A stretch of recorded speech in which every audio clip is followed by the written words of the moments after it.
आज पण एवढा वेळ केलास होय? होय अगं, जरा उशीर झाला. असं प्रत्येक व्हॅलेंटाईन्स डे ला चोरून भेटायचा वैताग आलाय मला. अगं मला पण वैताग आलाय. माझी बायको तर सकाळपासून माझ्याकडे टकमक बघत बसल्या. घरातनं बाहेर पडायचं वांदे झालतं. अब तू गया बेटा. बरं ती जाऊ दे. आज एवढा चांगला दिवस आहे, प्रेमाचा दिवस आहे. भांडत कशाला बसायचं? गोड गोड गोड गोड गोड गोड गोड गोड बोल. काय रे? अरे तुझ्या आवाजाला काय झालं? होय रे, तू त्या नाम्याचं पोरग नव का? होय तुझं लगीन झालं नव?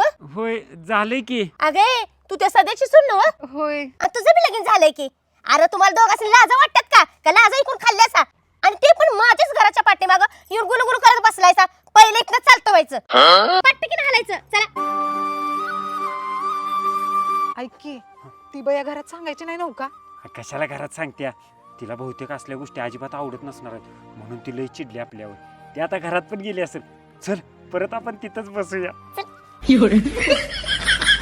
आपलं लगीन झालं नाही म्हणून काय झालं, पण माझा अजून बी तुझ्यावरच प्रेम आहे. हॅपी विलियन टू डे.